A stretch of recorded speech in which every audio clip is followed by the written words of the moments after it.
Hello friends, my name is Leigh and I create videos about photography as an art and as a lifestyle. I have quite a surprise for you wide aperture lens lovers here today. I mean, you probably saw the lens name in the title of this video, but it was a surprise to me when I first heard about it because this is unique. It is the just announced Sigma 28 to 45 millimeter f1.8 DGDN art lens being made for full frame, L mount, and E mount, though of course you can use it on your E and L APS-C bodies. I have the L mount version here, and if you don't want to watch the entire video or see all of the photos that I've captured with this, here's the conclusion. Sigma just changed the game because there's literally nothing else like this. And this lens is astonishing. It paired beautifully with my Leica SL2 and my LUMIX S5II. And I don't want to send it back to Sigma. Quickly, before I get to my photos and why I personally am loving this lens, I need to discuss why this lens is unique. I have a ton of photos to share with you, but you just have to look at my face for a few more minutes because this is important. Raymond and I have plenty of wide aperture lenses here in the studio, f1.8 and wider. For L mount, our collection includes Sigma contemporary and art lenses, among others. For F, Z, E, and M mounts, we've amassed quite a few more. New, vintage, sometimes with edge-to-edge sharpness, other times with their own distinctive personality. And we own but a fraction of what is available out there for purchase on the new and used markets. We, and many other photographers that we have talked to, love prime lenses. We own so many because each has a different focal length, form factor, rendering style, and haptics, but they all have one thing in common. They are prime lenses with one available focal length. So if you want a variety, if you're out shooting, you need to carry several. But that is the expectation with wide aperture lenses. You have one focal length that creates sharp images. In the case of newer lenses, extremely sharp images, edge to edge. And you can create depth of field effects and the ability to shoot in very low light. This new Sigma 28 to 45 millimeter is a zoom lens with the capability to capture, I counted, 18 different focal lengths from 28 millimeters to 45 millimeters. And here's the special part. At each focal length, you can use f1.8. And at each focal length, the image quality will be as though you were using a prime lens in terms of image quality. Plus, this is a Sigma art lens, which means beautiful image characteristics like smooth bokeh and overall extremely pleasing rendering. Look, I'm not making this up. These are actual facts, as unbelievable as they may seem. I have seen the MTF charts.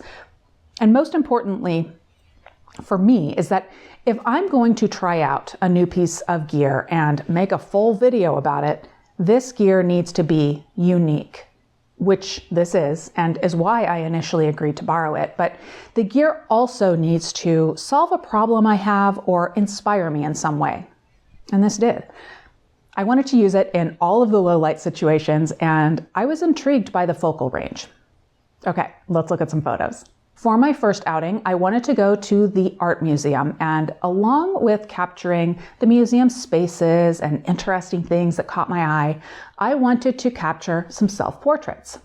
Now, you can't bring a tripod into the Phoenix Art Museum, so I hired an assistant for the portraits and guided her with exactly what I wanted out of each portrait. I set the camera up with aperture priority at f1.8, auto ISO, and eye detect autofocus. I showed her where to stand and how to compose each shot.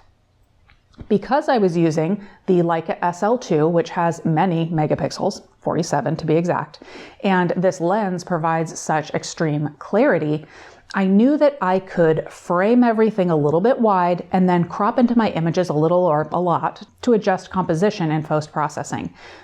And of course, the rest of the time, I walked around the museum, capturing those interesting things, exercising the zoom capability of the lens, but I kept it at f1.8 because these spaces are very dim.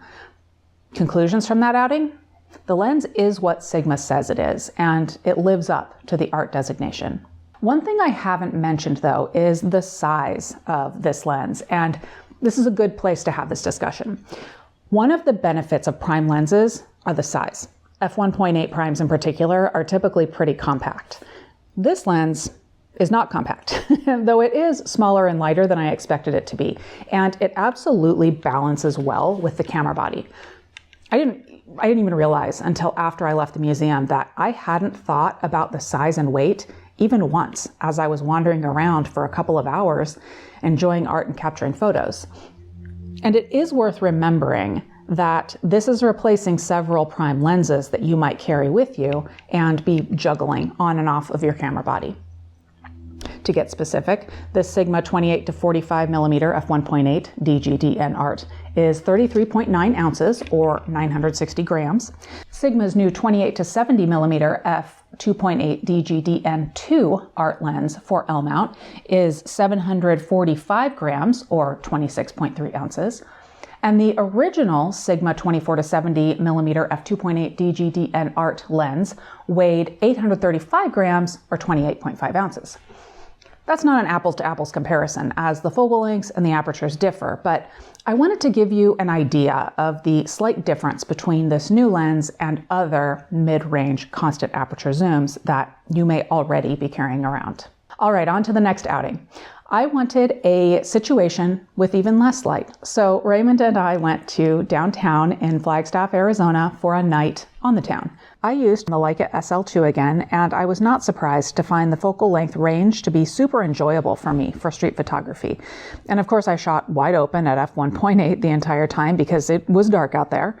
And between that wide aperture and the in-body image stabilization of the SL2, I could shoot at slower shutter speeds handheld and capture photos without motion blur, which then allowed the ISO sensitivity to remain relatively low. I mean, some of these photos ended up being captured at high ISO sensitivities, but if I had an f2.8 or f4 lens, my ISO would have been even higher. Looking at the light sources are my favorite part of this set of images. They are glowing. The last thing I wanted to mention is a time when the zoom function of the lens came in extremely handy. For this photo, I was at 28 millimeters, but I didn't love the composition. I wanted to be further down the alley, but I didn't really want to wander down a dark alley at night by myself. So I zoomed to 45 millimeters and captured the shot I really wanted. Now, you may not be in a situation where a lens keeps you safe, but you may end up in a situation where you can't get into position for the shot that you want for one reason or another, and you can zoom to get there instead. And last, when Raymond and I were done downtown, you know what we did? We grabbed a tripod and we drove out into the dark, dark woods and we captured the night sky. This time though, we chose to use the lens on our LUMIX S5II, which is one of my favorite bodies for astrophotography. Sadly, the timing wasn't ideal, so we didn't have the Milky Way up in the sky while the moon was down. I only captured a peek of it in a few photos, but I made the best of my time in the dark by framing the stars with trees and mountains in the distance. Some of my favorite lenses for astrophotography are Sigma art lenses. We own the slightly older but amazing 20mm f1.4 DGHSM art lens for f-mount, and also the newer 14mm f1.4 DGDN art lens for L-mount. If you're looking to do serious astrophotography, I would recommend those extra wide aperture, ultra wide prime lenses, but I like that this lens is more flexible for use in other types of photography. Not that I can't use my beautiful prime f1.4 ultra wide art lenses for any day of photography, but I would be far more likely to take this zoom lens out on a day trip to the museum or for some event photography. I've come to trust Sigma in their claims of quality, both image quality and build quality. They've never led me awry, so I knew the lens would be stellar, but this lens is significantly more flexible than I expected. I fully presumed the trade-off of the benefits to be an overweight and cumbersome lens, but it isn't. I would love to have this in my collection, and I expect that it would get heavy use on both my Leica and the LUMIX L-mount gear. It would be so good for sunrises and sunsets, and for studio work, and definitely for both photo and video.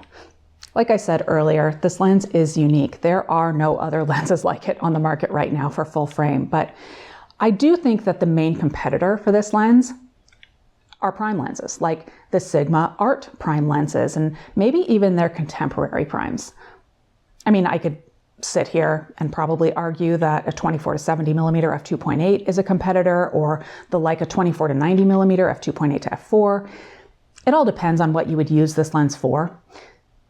And we're living in good times in the photography community. There are so many amazing options that there's something for everyone, no matter your style and your preferences. So, what are your preferences? Does this lens entice you? Are you perfectly content with a 24 to 70 millimeter f2.8 lens? Do you love primes and you would never even consider zooming? Let me know down in the comments. I definitely want to hear exactly what you would use this unicorn of a lens for.